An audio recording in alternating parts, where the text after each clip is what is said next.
Yeah, let's do it. Okay. Hi, I'm Georgia Flu, America's next top bottom. I'm Majenta with a J, and I've been pinking about you. My name's Akira Oni, and I'm a good and bad acid trip. And we're Face Down Queens, and welcome to Fashion Photo with Flu. We are judging the looks of Boston Drag Gauntlet Cycle 2 Challenge 6. Sure. Yeah. I can't count. It just keeps going. They were all challenged to be various HSN, Homo Shopping Network personalities.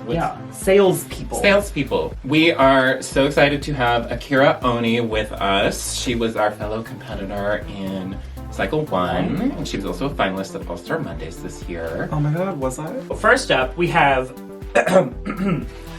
Marianne La Poutaine. Marianne was selling something to fill the void for your daddy issues. So I do get very, sales lady from it. So it's kind of successful on that front. The hair helps a lot. That let me speak to the manager wig that I love. But remember how the first few weeks she was wearing, maxi dresses the whole time, and we started to say, we're getting a little bored. I think now it's been 3 weeks of a jumpsuit, and so a little bit more variation. She kind of gets into these streaks, it almost feels like. But I don't dislike it by any means. I'm just a negative person. I did really like her number. I want to say that this wig is probably not the tea. As HSN as it is, you could have done a little froofing, a little styling, a little something. Not to be rude, I really love Marianne, and I feel like personality sometimes outweighs looks, and talent outweighs looks as well, and I think that Marianne is very capable of executing looks. We always love to call out that Marianne makes her own outfits, which I think is fantastic. I do think that because all of her competitors are not doing the same thing, making literally everything from scratch, it does perhaps put her at a little bit of a disadvantage at times. Yeah. I think you have free reign to just try a off-the-rack something that you then alter, as opposed to starting from scratch, because I think that might be an opportunity to change some of the feedback that you've heard from the judges around the polish factor of the look. So all that said, this is a good look. It doesn't quite connect with the story that she was telling. I almost wanted her to be more like her mascara running or something, like she was smiling through her tears or something. I love Marianne, but I know she can step up her looks. It'll really set her apart if she dedicates the next challenge to the aesthetics. So next up, we have Robin Edges, who is selling Edge Control, Robin Edges. I'm gonna start with the positive. I think that her hair and makeup looked great. The outfit was a miss though, because you can do something where you take a men's blazer and turn it into something very fashionable, but you have to be so well tailored and you have to exaggerate the proportions in just the right way. Bring in the waist a whole lot. She had an idea, but she didn't take the time to do the tailoring to make it like that. Yeah. The idea and the concept of where she was going fashion-wise, to me, did pay off. I could see what she was going for, but when it came into actuality, she's still a skinny legend, but just the proportions were off. It looked like she got a blazer from a thrift store, put it on, and called it a day. Flip. I love Robin. I love everything she stands for. I think that this was not her strongest week for sure, and this rating is not a reflection of who she is as a queen. It's definitely a reflection of what she served up this particular round. Sadly, it was Robin's last week in the competition. R.I.P. But let's not forget that she won the first week. She did. She's incredibly fierce, and I can't wait to see more. So next up, we have Kirby Fully Loaded, who is selling Dr. Fully Loaded's thickening butter. Oh! I applied some to my bosoms just this morning. Ooh. Yeah. I fucking love Kirby. Also, this wig is so iconic. I know that Fusco, or Anthony Fusco, styled this particular wig. What can't he do? Yeah, I love this look. I know that she got the dress from Fashion Nova, which we stand Fashion Nova, and I just really love the dress. It's really cute. I think it's a good color. I like the wig a lot. I feel like the makeup's a little bit toned down to give it that QVC woman thing. ChristianMingle.com fish. Exactly. Kirby has really found her stride, because she lip synced the first week. Yeah. And I think that it sent her into all right. Lit a fire under that big ass. And the past few weeks, she's definitely been consistently killing it. I'm very proud of her. I think she looks great. The makeup is like perfect for the assignment with the hair. I think the one thing that I would say is it's not surprising. I'm just trying to find something to critique. Yeah. Like if she walked out next time in something that made us go, oh, like shocked, like that's amazing. That I think would be the kind of thing that would kick her all the way to the finale. Mm-hmm. Ready, flip. I fucking stan this bitch. That's Binks. Our goth hot topic queen. Full disclosure, Akira Oni was one of the runway models as part of Binks' performance. Who, me? So Binks, throughout this competition, in my opinion, has been pushing herself each week to kind of stay true but bend it a little bit. And I think this week was an opportunity for her to go like, I'm gonna reclaim this is just purely my identity. She doesn't quite read as HSNE as the rest of them. But I kind of don't care. I think, Yeah. I just think that it looks good, and I would actually watch HSN if they had runway shows. So. T. Yeah. I mean, I think it's a great look, but because it is like so much in her comfort zone, it's not like the very best Binks look that I've seen. It's like if you're gonna do a fashion show where you're really bringing yourself to it, I'd want to see that like super most elevated version of it. For her to come out of the woodwork with a fashion show where she showcases her aesthetic on multiple different models, I think that's an adaptation of the competition for sure, where other people went towards comedy, she went towards serious fashion showmanship. And I think that's to be commended in this competition to change up the aesthetic a little bit. Ready, let's flip. 887. Oh my god, twins! Yeah. I'm the bastard child. You sure are. Sorry. Obviously, I'm a I little... said that with a little too much honesty. You sure are. So next up, we've got Toast. So Toast's thing was that she was selling wigs, which are really just fishnets with balloons in them, which is very Balloons and her tights. thing. Inventor of balloons and tights. Yeah. It's very much her aesthetic, so she certainly picked something that was true to In terms of it being a marketing her. challenge. There's something about Toast that, like, frequently I just sort of have to be like, which I think is a good thing, because I'd rather be pausing and considering a look than just, like, seen it before.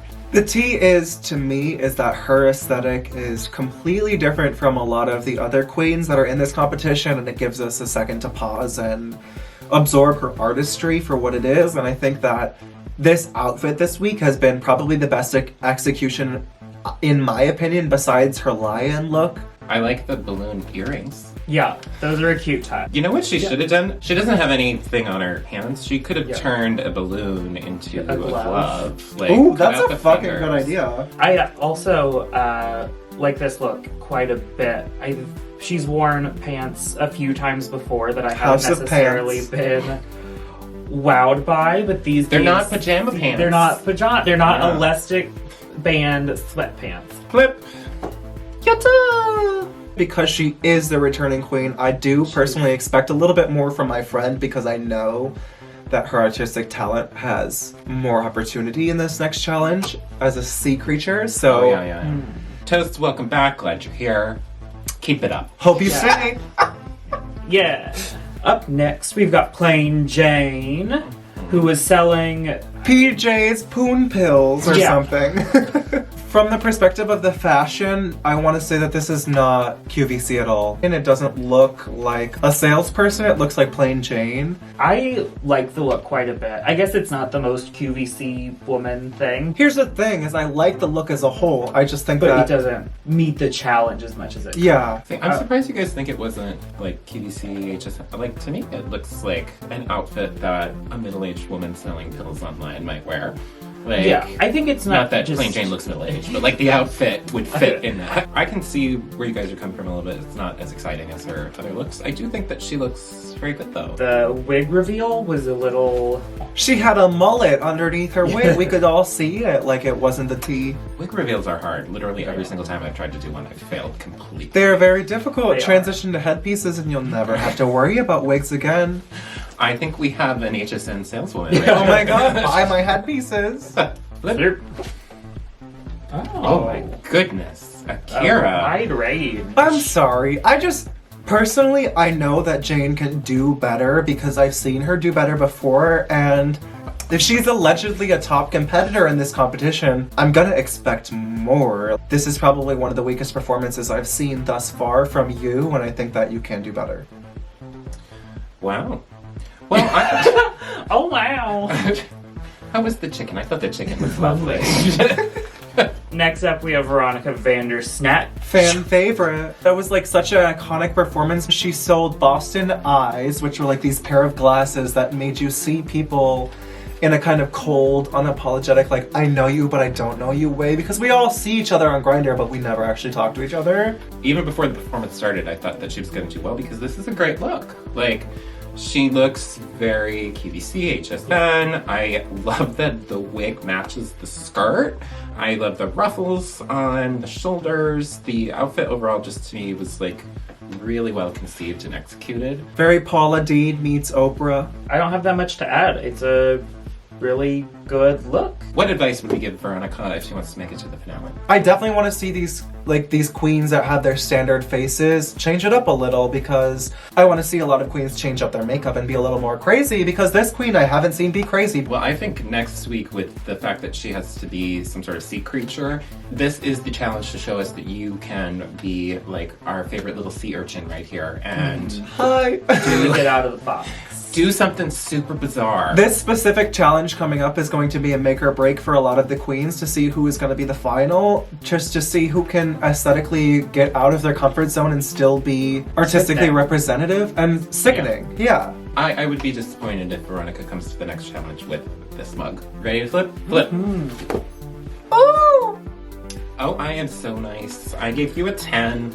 I haven't given a 10 in a couple weeks, so I wanted to. I don't to get high somebody. scores in general, so congratulations. Next up, we have Atlas, who is selling custom wigs. And I don't know who bought those wigs, but they must be beautiful. She was the only person who actually sold her product during her performance, which was It was clever. method. The thing is about Atlas, like, she's been doing so well through the competition, comedy-wise. She's been very aesthetically together. Her makeup is very polished, but I do think that she flopped a little bit, and like we saw a moment of weakness with her. Hopefully this will be an awakening to her to try a little harder. I wanted something more comedic, and I felt like it was more like economist fish. What did you think of the look? Fashion photo reflow. Personally, I don't see QVC bit beyond the wig. I did not have quite the reaction that you did. I thought that she looked good. I think that for her challenge, she took a very interesting tack and took it literally. Looks good, but you could step it up. Yeah. Step it up, Not girl. super exciting. Yeah, We're but she getting looks near the end, so like, fucking, you gotta step your pussy up or you're gonna be eliminated. Flip. A divide. I'm a piece of shit, I guess. Like, sorry, queens. I know you personally, and I know you can do better. Like, it's about time to step your pussy up. So our winning hand this week is Kirby Fully Loaded! She's had at least 3 of them, right? Yeah, she's had quite a few. Yeah. She's killing it. Good I'm job, just Kirby. like so proud of her as a person and as an AFAB queen. Really representative of the fact that like anybody can do this shit. If you don't know, AFAB means assigned female at birth. So it's a way to broaden the definition of what a drag queen is. Yeah. It's Yeah, representation yeah. that's needed in our community, and I think that she's really representing really well.